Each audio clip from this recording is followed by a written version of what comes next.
They say you can't miss what you never had, but I don't think that's true. Because when you grow up knowing you were left behind before you could even speak, you spend years chasing shadows that look like love. I was 4 months old when my parents walked away. 4 months, old enough to know warmth, but too young to understand why it suddenly went cold. I used to imagine them standing over my crib, whispering something like, "We'll come back when it's better." But they never did. My earliest memories aren't lullabies or bedtime stories. They're the quiet hum of my grandfather's house, the creak of old wooden floors, and the way his hand always trembled a little when he'd rock me to sleep. He was the only constant in a life built on goodbyes. He raised me on stories, on discipline, and on the kind of love that doesn't need to be said to be known. He taught me to keep my chin up when the world turned its back. He never talked much about my parents. I think he thought silence would hurt less than truth. But I'd see it sometimes. How his eyes softened when a family walked by in the park. How his jaw tightened when the phone rang and it wasn't them. He carried their absence like a scar he couldn't heal. Growing up, I tried to fill the silence with explanations that made sense. Maybe they were too young. Maybe they were scared. Maybe I wasn't enough. That's the cruel thing about abandonment. It doesn't just take away people, it takes away your sense of worth. You start believing that being left was something you deserved. But my grandfather, he refused to let me drown in that lie. He built me up piece by piece, teaching me that love isn't about who brings you into the world. It's about who stays when the world falls apart. He put me in dance classes when I was 8 because he said I needed to learn grace, even when life wasn't graceful. He sat through every recital, camera shaking in his old hands, clapping like the world began and ended on that stage. He called me his second chance. And in many ways I was.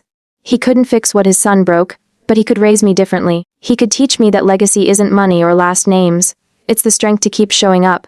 The years rolled on, and I built a life with him that felt whole. I didn't call him Grandpa. Half the time, I just called him home. He was there for every scraped knee, every heartbreak, every report card that I tried to hide. He was there when I got my first job, when I graduated. When I learned that forgiveness isn't always about the other person. It's about setting yourself free. When he passed, the world stopped in a way it never had before. The house felt too big, the air too heavy, and silence became louder than ever. Losing him wasn't just losing family, it was losing the only person who had ever chosen me. And that's when they came back. After 20-something years of nothing. No calls, no letters, no birthdays, no "how are you?" Suddenly there they were. Faces I'd only ever seen in old photographs, walking into my life like they had the right. Smiling like the years hadn't happened. Acting like their absence was just a pause. At first I was stunned. Then I was angry, and then against all logic I hoped. Because hope is stubborn like that. It sneaks in even when you've learned better. I wanted to believe maybe this was the moment everything would make sense. That maybe there had been reasons. That maybe, somehow we could build something from the ruins. But it wasn't love they came back for. It was money. When I got the letter from their lawyer, I read it 5 times before I believed it was real. They were suing me for a share of my grandfather's estate. The same man they hadn't called in decades. The same man who'd spent his last years in a hospital bed alone except for me. The same man they'd left behind when they left me. $3.4 million. That's what his estate was worth. That's what my family had been reduced to, a $sign with too many zeros. I sat on the floor of my apartment, surrounded by boxes of old memories, and felt every kind of heartbreak at once. Not just because of the lawsuit, but because I realized something far worse. They didn't want me, they just wanted what he gave me. I used to think abandonment was the worst betrayal. But it's not. It's being found again only to be used. The days after that were a blur of legal meetings and sleepless nights. Their lawyers said things like, fair share, rightful heirs, and family entitlement. And every time those words hit the air, something inside me cracked. Because how do you explain to people that blood doesn't make family, and DNA doesn't make love?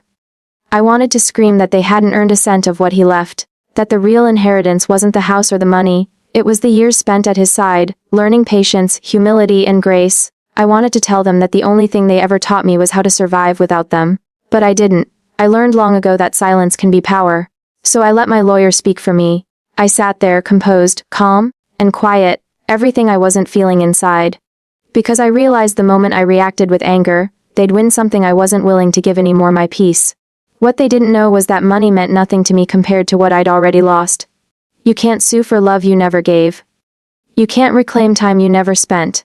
You can't cash in on a bond you broke before it even began. Still, I had to relive every memory in that courtroom.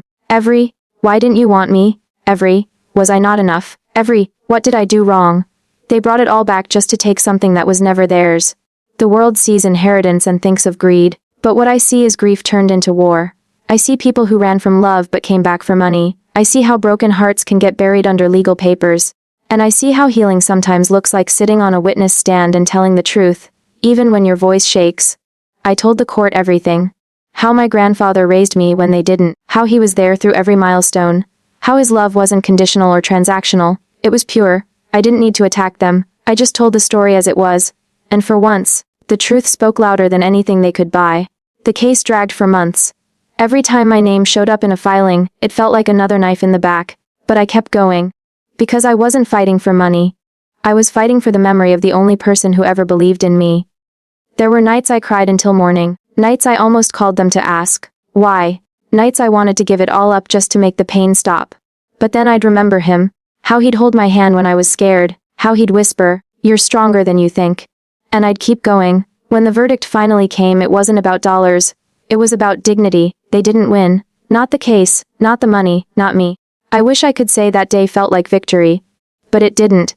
It felt like standing in the ashes of something that should have never burned in the first place.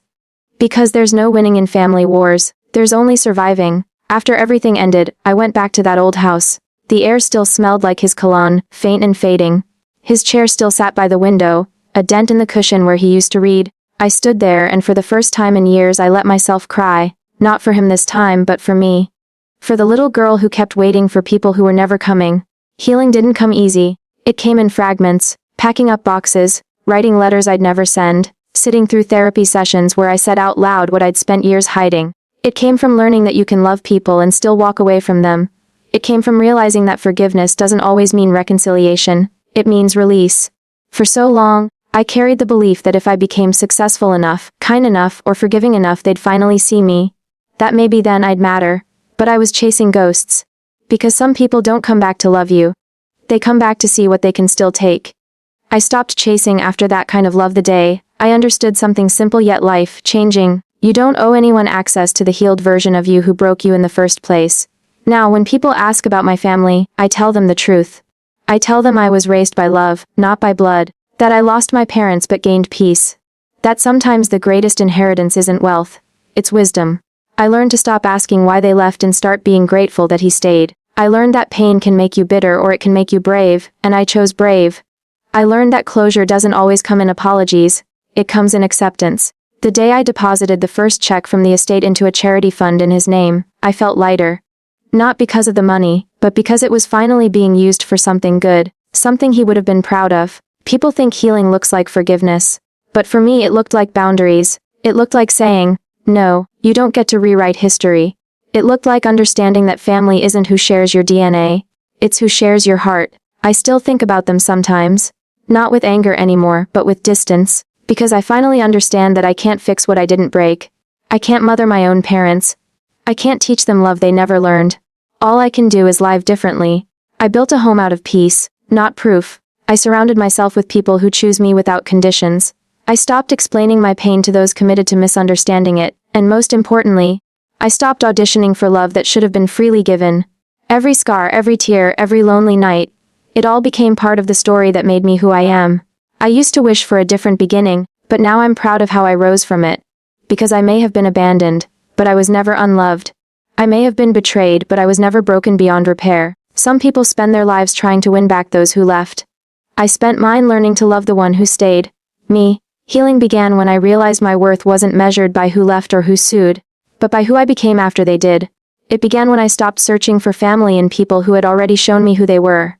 It began when I chose peace over permission, and self-respect over reconciliation. And maybe that's the real inheritance, the courage to stop repeating their story and start writing my own. Healing began when I stopped chasing justice from people incapable of love and started finding peace in my own survival.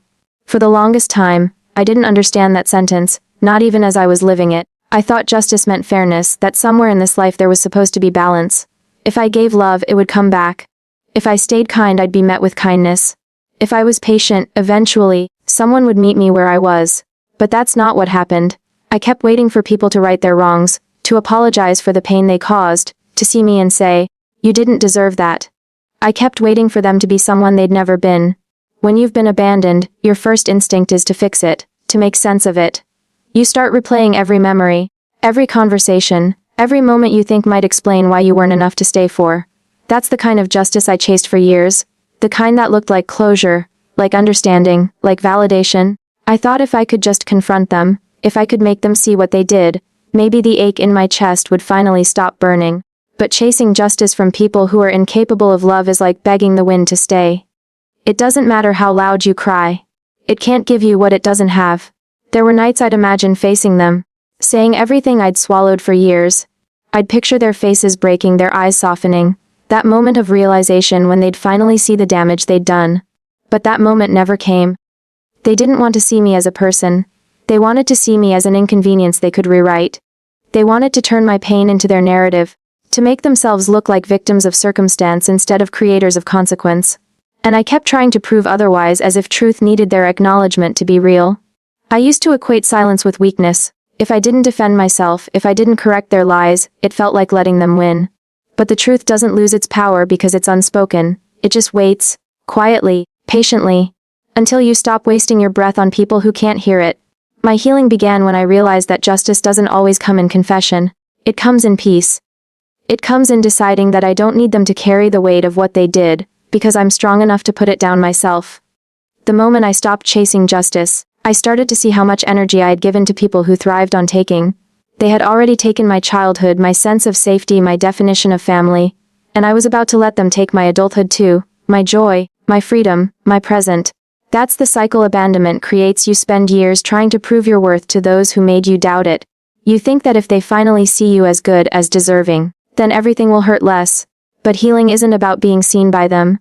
It's about seeing yourself clearly, without their distorted reflection. When the lawsuit began, I thought fighting back would bring me closure. I thought standing in that courtroom, hearing a judge say the words, "They have no claim," would somehow fix the part of me that still felt small and unwanted. But victory doesn't feel like triumph when it's rooted in pain. Winning that case didn't erase the years they were gone. It didn't rewrite the nights I cried myself to sleep wondering why my parents didn't want me. It didn't bring back the birthdays that passed without a single call. It just proved what I already knew, that love can't be sued for, and truth doesn't need to be defended by lawyers. Peace, I realized, wasn't waiting on the other side of justice. It was waiting on the other side of acceptance. Acceptance that some people will never understand the harm they caused. Acceptance that apologies don't always come. Acceptance that closure sometimes means closing the door yourself. I stopped hoping they'd show up at my doorstep one day, filled with remorse and ready to make things right. Because even if they did, what could they give me now? Love that's conditional. Regret disguised as guilt. I didn't need that anymore. What I needed was to learn how to live without needing their acknowledgement, to build a life that wasn't haunted by their absence, to redefine family love and belonging in ways that didn't include them. I started doing small things that made me feel safe again. Cooking meals that reminded me of my grandfather, visiting the places we used to go, surrounding myself with people who showed up and stayed, people who didn't need a bloodline to love me right. At first, peace felt foreign. I was so used to chaos that calm felt like danger. I'd sit in my apartment, no calls, no legal notices, no confrontation, and my heart would still race. My mind kept waiting for something to go wrong, for someone to take something from me again. That's what trauma does. It conditions you to expect pain, even in peace. But slowly, I learned to trust the quiet. I learned to breathe without waiting for the next storm. I learned that surviving isn't just about staying alive. It's about learning how to live again. There's a certain power in letting go of what you can't change. For so long, I tried to rewrite the story of what happened to me. I thought if I just worked harder, healed faster, or forgave deeper, I could transform the past into something that hurt less. But some stories aren't meant to be rewritten. They're meant to be learned from. My past wasn't something to erase. It was something to understand, something that shaped me but didn't define me. The people who hurt me taught me what love shouldn't feel like. They showed me what it means to be emotionally bankrupt, and in doing so, they made me rich in empathy, strength and self-worth. They gave me the blueprint for everything I refused to become. And that in a way is its own kind of justice, the kind that doesn't need a courtroom. I started pouring that realization into my life, into every decision, every boundary, every quiet morning where I chose not to engage with their chaos. I learned that peace isn't passive. It's a choice you make every single day. It's choosing not to reply to the message that will reopen the wound. It's choosing not to defend yourself to people committed to misunderstanding you. It's choosing to invest your energy into growth instead of grief. There was a time when I thought forgiveness meant letting them back in, that I couldn't truly move on until I welcomed them into the life I'd built. But forgiveness and access are not the same thing. I can forgive and still close the door. I can heal and still have boundaries. I can wish them well and still refuse to let them near my peace. Forgiveness wasn't for them, it was for me. It was releasing myself from the prison of resentment they built in my mind. The funny thing about survival is that it teaches you gratitude in the most unexpected ways. I used to wish I'd had different parents. Now, I'm thankful for the lessons their absence taught me. Because without them, I might never have known the strength it takes to raise yourself. I might never have understood that sometimes, the family you lose makes space for the one you find. I might never have become this resilient, this grounded, this free. I stopped trying to get justice from them the day I realized they didn't have it to give. They were never capable of love that wasn't selfish, so how could they ever give closure that was selfless? You can't get clean water from a poisoned well. You can't expect truth from someone who's lived in denial their whole life. And you can't expect love from people who never learned to love themselves. So instead, I gave myself what I'd been asking from them all along: understanding, forgiveness, patience, and care. I became the parent I never had. I spoke to myself with gentleness, reminded myself that I wasn't abandoned because I was unworthy, but because they were incapable. I built a life that made sense without their presence. And in doing that, I stopped chasing justice and started finding peace. Peace looked like mornings without anxiety. It looked like laughter that didn't feel borrowed. It looked like sleeping through the night without replaying conversations that never happened. It looked like waking up grateful instead of guarded. It looked like freedom from proving anything to anyone. For years, I thought survival meant toughness, keeping walls up, never letting anyone get close enough to hurt me again. But survival isn't about hardness, it's about softness that refuses to die. It's about the ability to still love, to still hope, to still trust, even after the world has given you every reason not to. I'm not proud of my scars because they're pretty. I'm proud of them because they mean I healed. There's a kind of peace that comes only after you've been through the storm. It's not loud or dramatic, it's quiet, steady, almost sacred. It's sitting alone and realizing you're not lonely. It's looking back at the people who broke you and feeling nothing but distance. It's knowing you don't need revenge or validation or justice anymore. You just need peace, and that's something they can never take. So when I say healing began when I stopped chasing justice from people incapable of love, I mean I stopped looking for my freedom in their guilt. I stopped measuring my worth by their recognition. I stopped hoping they'd undo the past. And I started building a future that had nothing to do with them. I learned that peace doesn't come from winning. It comes from no longer needing to fight. Because real healing isn't about what you get back. It's about what you no longer need to get. It's about waking up and realizing you're finally free from the need for them to understand, to apologize, to care. It's realizing that survival isn't just the beginning, it's the destination.